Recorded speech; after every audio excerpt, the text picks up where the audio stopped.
Hi everyone, hope you're doing well. Today I'm doing my most popular video that I do on the YouTube channel, which is the stocks I'm buying September 2025 edition. So this is a monthly series where I go through all the stocks that I've been buying from the 1st of August to the 1st of September, and also the stocks that I've been selling as well. I'll do my UK one in probably next Friday for you guys. So for you guys who want the UK stocks, it'll be out in a week's time.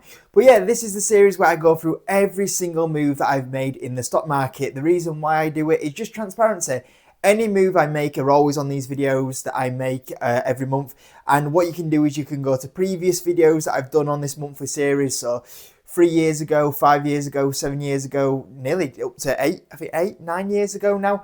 And you can see all the stocks I've been talking about, and you can actually judge me on those investments. I don't try hide anything. I don't come out here and only say when a stock has gone up, look how amazing this pick is. I actually tell you what I'm buying in real time, and then you guys can judge me for better or worse. So yeah, today we're going to go through these stocks that I've been buying. 4 stocks on today's list. They're all for long-term holds, so I aim to buy these and hold them for around about 2 to 5 years.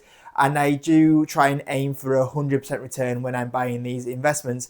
Today, we're going to do things a little bit different. We're actually going to start with the sells because there's quite a lot of sells or trims this month. And then we'll go on to the stocks that I've been buying. So hope you enjoy it. Hit the like button if you're new around here. Subscribe. The path to 20,000 subscribers is getting very close now, so if we could get there, that'd be absolutely amazing. Let's get started. So this should be the last video that I do this week. I might squeeze one on Sunday. If I don't, I'll see you on Monday. But if you're on the Patreon, I'll do an exclusive video over the weekend on Saturday for you guys. So if you do want to see the exclusive content and see what I'm buying and selling in real time, and also support the YouTube channel. If it wasn't for the Patreon members, I won't be able to do these videos 5 days a week for you guys. And you get a Discord of 600 members to talk about stocks, including me. Join through the link in the description, guys. £5 a month, unless you do want to sign up yearly. If you do want to sign up yearly, just go and become a member. Click that pay annually and it'll come up as £5.10p, which isn't too bad at all for all the free content you get over there. And if you do want to start investing, join eToro. I'm currently a popular investor on there, and you can see my investments and year-to-date return. Currently, we're up 35% year-to-date on the eToro portfolio, and in my personal portfolio, I'm actually up 41% year-to-date, which is a pretty good year. So here we go. I'm going to start with the sells. I did not actually realize how much profit I've taken this month. Between the UK and the US portfolios, it is probably up there for one of the best months in the stock market for me personally. And overall, between the UK and US portfolio, there was 15 trims that I made in the month of, well, between the 1st of August to the 1st of September. So a good amount of profit taken off the table. On the US, I think we've got 1, 2, 3, 4, 5, 6, 7 trims that we're going to talk about to start off with. So we'll go through them right now. So first of all, Hims and Hers. I did trim my Hims and Hers position. This was at the start of the month before the stock did have around about a 30% dip. I trimmed my position by 3% for a 555% return, which is absolutely amazing. Hey, Andy Pickering, I hope you're doing okay, and I hope that investable stock is doing all right for you. Not heard from you for a year. Where have you been? So anyway, you might have to be around in 2022 to know what I'm on about there, so apologies. But yeah, Hims and Hers, what a performer, 555% return. Yeah, I just decided to just trim the position once again. We've been locking in a lot of profit on Hims and Hers, and I decided to do it just before earnings. The reason why is I just looked at the valuation. It being on such a good run once again, you know, like 130% in a couple months' time. The valuation was a little bit stretched. I could see that a few people getting a bit too carried away. I could see we're about to go on a revenue growth compression. I feel like that will maybe slow the stock down for a little bit, lock in a little profit. We're here to make money. So all those factors just came into where I locked a bit more profit onto Hims and Hers. Next one, DraftKings. So I did a 3% trim on DraftKings for a 46% return, another 3% trim for a 54% return, and a 2% trim for a 54% return on DraftKings. So this has been a really good performer for us in the stock market portfolio. I'm not giving up on DraftKings. I still want to hold it. I think the TAM for DraftKings is massive in the next few years. They've just done a few things in the last 12 months that I'm personally not happy with. And for it to be my second large position and to have a few things that I'm not really happy with, it just means taking a bit of profit off the table. I think they've been a little bit slow to get into the prediction market. I'm a little bit concerned about the launch of the lack of new iGaming states coming online as well. So they're a bit slow for management team, and also the higher taxes as well by some of the states. The combination of all those three things are making me just reduce the position slightly now, and that is what I've been doing with DraftKings. Next one, Shopify. Nothing really changed with Shopify. The only reason why I took a bit of profit off the table is that the reported earnings and the stock decided to go up 30%. When it's just such a surge up like that, normally the market ends up giving it back a little bit, and that's what we've started to see with Shopify. And I just thought with such a jump, the valuation is back at a rich valuation. Let's lock in some profit. We're here to make money, and that's what I did with Shopify. So I did trim the position by 5% for a 100% return. So Shopify is another member in, well, I think it was already a member in the 100% return club, but if it wasn't, it's definitely joined back in now. Next one, dLocal. So I did trim my dLocal position. Same again, it just had a crazy jump off earnings. I mean, look at that. It was like a 50% jump in about a week's time. Yeah, just momentum. I thought, you know what? This has been on a good run. Sometimes they just give it back a little bit after such a run, and we have started to see that happen. We're here to make money. Let's take some profit off the table. It's a stock that I've had in the portfolio for a while. I've had to be patient with it. It's taken a year to get to these sort of levels where I'm up on the position and I can lock in profit, and that's what I decided to do with it. I guess I always have to always be aware about the risk as well with the political issues and geopolitical issues there. So yeah. Next one is Disney. So I did completely sell all of my Disney stock. It was for a 9% profit. The reason why I sold, and that's excluding dividends, the reason why I sold all of my Disney stock is I just thought, you know what, I can put this into better places.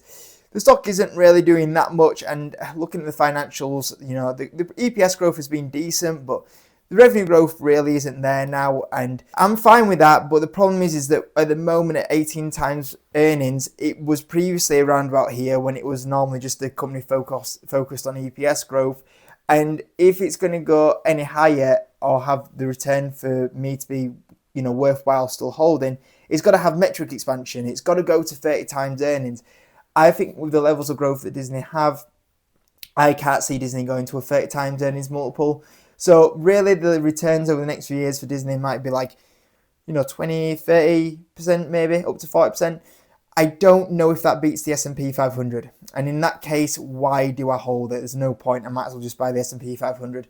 So that's really why I sold out of Disney, is just to use it onto other places. And that puts me onto the stocks that I've been buying. So here are the 4 stocks that I've been buying, starting off with the first one, which is PayPal, probably the one that is more than likely going to be the bigger position in this portfolio. It's between this one and number 2, to be fair, that are going to be the bigger positions in the portfolio. Yeah, PayPal, I have started buying PayPal again. I started buying last month back into PayPal. I used to own PayPal, previously started buying at the back end of 2023 into 2024. Stock would go on to do really well that year. We locked in some great profit. I decided to sell just because the valuation went to about 20 times earnings, which I think is about fair. I also saw a few things in the financials that I didn't like, and then since then the stock has pulled back, and I've actually seen the concerns that I had in the financials disappear, and the valuations got back to attractive levels. So I've gone back in and started buying back into PayPal. So PayPal, you probably know, everyone has a PayPal account, I think. But also what they have is Venmo, very popular peer-to-peer payment method in the US. They also have Braintree, a payment provider for companies as well. So they've got a bit more of a diverse income. And right now they've got a new CEO in. He's been there for nearly 2 years now. And basically what happened with PayPal is they stayed a bit stagnant. They didn't innovate enough and they fell behind. Now, obviously, they brought in the new CEO, and you'd hope that innovation would start showing in PayPal, and that would come from profitability growth and revenue growth going forward. And it's been a little bit touch and go at times, but I think we're starting to see it come through now. We're starting to see the EPS with nice beats. We're seeing revenue growth back up to 5% growth, which is great. We're seeing total payment volumes up 6%. We're seeing active accounts going back to increasing as well. They have this big driver at the moment with Venmo that seems to be a very big driver for them. Venmo is now growing at 20% at the moment, with Venmo debit cards at 40%, which is great to see. And they're also expanding into new areas like ads on PayPal and crypto, which has been very popular in the last few years. Now, even though the company is moving up in the right direction, PayPal has now fallen down to 12 times forward earnings, which for a company like PayPal, yes, the growth is not where it used to be historically, but for a company like PayPal with the profitability, they're still growing at 5% a year, the profit margins they have, the share buybacks they do, 12 times earnings is too low for me. That should be around about the market average of 20 times earnings. Well, the market average now at the moment is 29 times earnings, but 20 times earnings. And if we do look at what PayPal has historically traded at, it has normally been a 42 times earnings business. Now, like I said, I don't think it's a 42 times earnings business, but I would say that a 20 times earnings is definitely fair. And you can see here at the 14 times earnings it's at, it's only slightly ahead of where the lowest it's ever been valued at on a P ratio. And like I said, we have a company here that has decent growth, decent profit margins, very good balance sheet. And as long as this company can continue to grow 4-5% a year, if it can get up to 6-7% a year, that would be absolutely amazing. But at 4-5% a year, that would be very good. And obviously the focus on profitability would be amazing for them to achieve. And obviously they've got a very big share buyback going on at the moment. Yeah, I think PayPal growing at 5% a year, profit growing a little faster. Obviously a bit of a metric expansion, because I do think this valuation is too low for PayPal. I think it could be a really good winner. So yeah, I am adding into PayPal. Moving on to number 2, which is Adobe. So Adobe has had a very tough time at the moment. This year alone, it's down 19%, so massively underperformed the S&P 500. And if we just zoom out since the highs in 2022, this stock was a $650 stock and has fallen by nearly 50% in that time frame. Now, when you look at Adobe, I think the big misconception at the moment with Adobe is people going, oh, it's disrupted by AI, that's the issue. I just think the reason why, people always want to put a reason on why a stock's dropping. In my opinion, the stock has just been overvalued. That's the reason why. The stock was trading at, for a good long time, around about 50 times earnings. And eventually the markets kind of realised 50 times earnings for a company growing at 10%. Yeah, it's a great company, but that's absolutely ridiculous. And then what we've just seen at the moment is we've seen people just kind of like give up on it and go, oh, it's just in a downtrend, we don't want it, we're selling out, or maybe it's the AI situation, the fear's been building on the stock. And I think that the reason Adobe has just been falling so much is that it originally just got to too rich of a valuation, it started falling, and people have built up this fear story around AI disrupting it, which I just don't think is the case right now with Adobe. And now it's fallen all the way down to 17 forward times earnings, 15 forward times earnings, which just shouldn't happen. Same again, Adobe with the profit margins they have, the share buybacks, the balance sheet, should be at least 20 times earnings. I would actually say that because it has a stronger growth compared to someone like we just talked about just a second ago, PayPal, I'd actually make the case that Adobe, in my opinion, should be 25 to 30 times earnings right now. Now, funny enough, we saw something similar like Google. Everyone was talking about Google being disrupted by AI, and recently we've just seen people kind of realize actually they might not be, and we've seen everyone piling into Google again now. I think that Adobe, and funny enough, I said exactly the same thing about Google a couple of months ago on this video series, that it's just overblown, this AI situation. People think Google's just going to sit there and get disrupted by AI? No chance. And the exact same thing's happening with Adobe right now. Adobe is just kind of 3 months behind where Google was at. People are still going to use Adobe, and Adobe will still generate great AI platforms, in my opinion. People are still going to be using the products for many years to come. They're fantastic. You know, all these people are not going to move away from one of the best editing softwares, Photoshop. You know, the other products that have like Premiere Pro, for example, it's just not going to happen. And that's clear in the latest financials. You look at the latest financials, they're still beating EPS, they're still beating revenue. Revenue is still growing at 10% a year. And they actually hiked up the guidance. And they're like, oh, by the way, the reason why is because AI is really benefiting us. And people just ignoring it at the moment. And like I said, you know, great growth, great profit margins, absolute cracking balance sheet, as you can see here. And what they can do is, because they're so profitable, they're growing at decent 10% clips every year, they can go buy back shares. So if you look at the last 5 years, Adobe have bought nearly 15% of the company back. So we're talking about a company here being about 15 forward times earnings. the thing is, if they go buy back another, I don't know, another 10% of the company, you know, you could be actually down to what, and also the EPS beats that they're doing at the moment. Realistically, this could fall down to 14, 13 times forward earnings for Adobe. And like we said, you know, this could be easily a 25 times earnings business, which is just incredible. So yeah, I like Adobe, and between PayPal and Adobe, these are the two that are going to come at bigger positions in my portfolio, I think.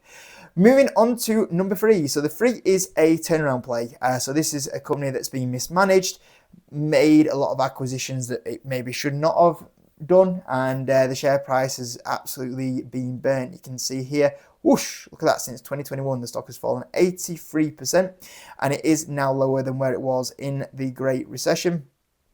And yeah, I mean, you're going years back to where the stock is. So yeah, massive pullback in VF Corp. Now, this is obviously a little bit of a smaller position because it's a turnaround play, and it's not like PayPal and Adobe where they're still producing strong earnings. VF Corp, we're kind of seeing them start to do strong earnings, but they're not exactly there yet.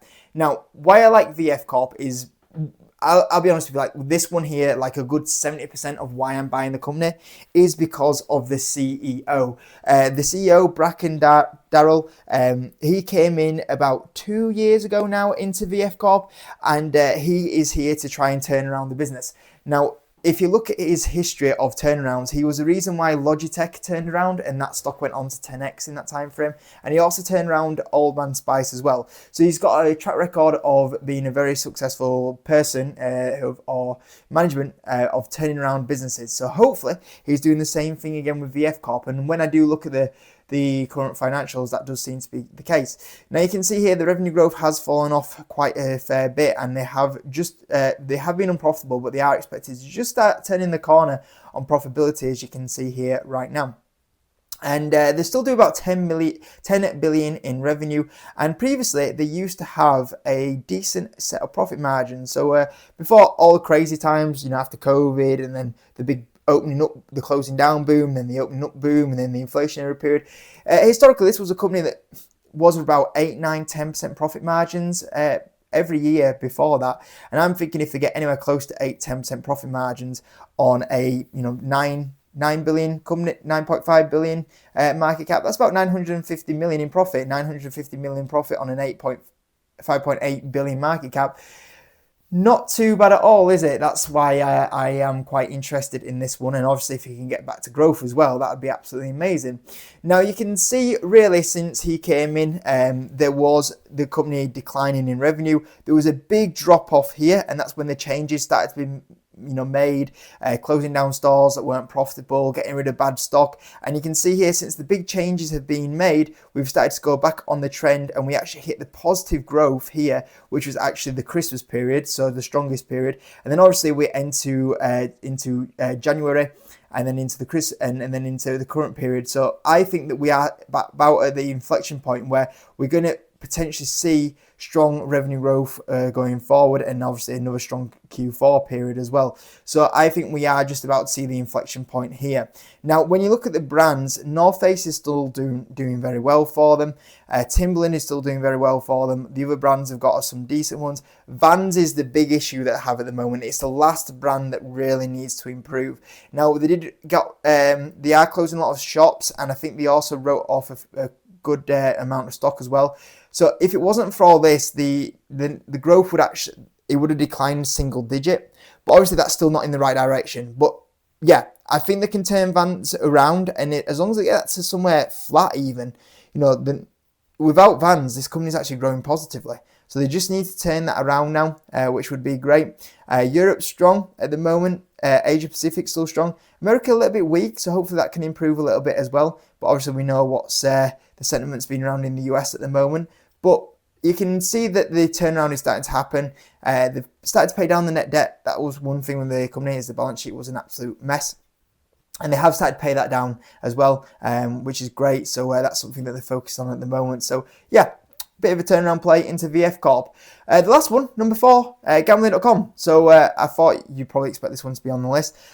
The stock actually had a mega drop off earnings, as you can see, about 20% since then, and that has made the stock fall down to about $8. And I got to say, the recent earnings, I have no idea why it dropped so much. I actually thought they were decent. EPS was a decent beat, revenue growth of 29%, as you can see here. And as far as I can tell, the reason why is because of their outlook change. Now, what they did is they downgraded the EBITDA guidance. They did say this was because of the Google changes, which is the biggest threat to this company, is the Google changes. And if they decide to do any changes to the algorithm. But even with the Google changes, they said here that they do expect their revenue growth still to be 36% year over year. And they still expect the EBITDA guidance to be 29% year over year. It's like, so they downgraded by a couple of percent and it's still going to go 29% a year over year. That's absolutely ridiculous. And the thing as well is, like, when you look at the valuation, you know, the gambling.com right now is trading at a 8 times forward earnings. Like, a company, yeah, sure, they have the risk because of the Google changes at the moment, and maybe say because of the, you know, the industry they might operate in. But it shouldn't be 8 times earnings for a company that is just going to grow what, EBITDA at 29%, did we say? And revenue at 36%. It shouldn't happen. So yeah. Anyway, if you don't know what gambling.com are, they're a leading provider of marketing and sport data services for the global online and gambling industry. So they don't actually operate a gambling business. They do a lot of services for it. So the first one is marketing. So let's say that you want to put on a bet on someone to win the Super Bowl this year. You can go into gambling.com. They'll give you like the best odds. They'll link you up with like the best promotion of like, oh, join now and you get so many free bets. And then they just take the cut from the provider. They send it to, like, if it was DraftKings, for example, FanDuel. So that's one thing that they do. There's a couple of other services they have. So that's the big thing that might get disrupted because of the Google changes, and that does make up a good chunk of the revenue at the moment. They also have a subscription service, and you can see here this is growing quite well. So this is where you subscribe to their subscription service, and what they'll do is they'll try and identify odds that are very good odds and then send them out to you.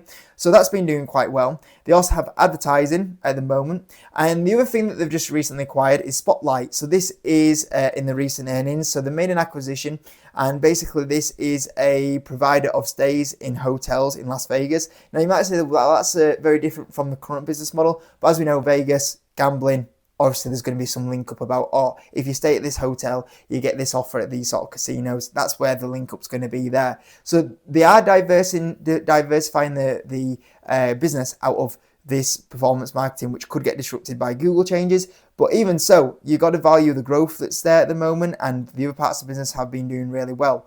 The big thing is they do have a big explosion or big market TAM that's going to increase. Obviously, as we know, as we talked about many companies before, like DraftKings, the online gambling market in the US is growing rapidly. We only have currently, I think, 5 states at the moment. They're currently saying 7 actually.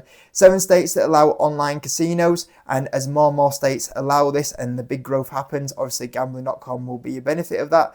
And even without the US growth, the global online gambling GGR is expected to grow 13%, and US online gambling is expected to grow at 26%.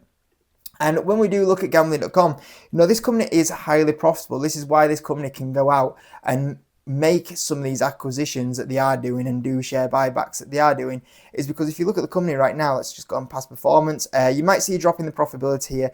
The reason why is because they have a one-time charge going on with the acquisitions. So normally about 25% profit margins. 34 million a year on a 300 million market cap. So yeah, share buybacks, buying these companies that make these acquisitions, and an acquisition can be greater than a buyback or a dividend, because if they generate profit and revenue for years to come, it'll be a really big benefit for you. So I'm really happy with them making this acquisition and diversifying the revenue. So yeah, I saw the results. I have no idea why it dropped so much. Yeah, there was a downgrade, fair enough, but come on, as I always say to you guys, you got to take it into context of the valuation. And even if I didn't take it into context of the valuation, even if this was a higher valuation, I'd still say these earnings are great. But the fact it's 8 times forward earnings, and they've just done these numbers, yeah, I was buying that one, and I'll probably continue buying that one actually through September as well. So yeah, thanks for watching, guys. That is the video for today. If you could, as always, subscribe, share it out on any investing communities that you're on, like the video as well. I might see you on Sunday, and if not, I'll see you on Monday, and also you guys on the Patreon. I'll bring an exclusive video for you guys out over the weekend as well. Apart from that, have a great weekend, guys. See you in a bit.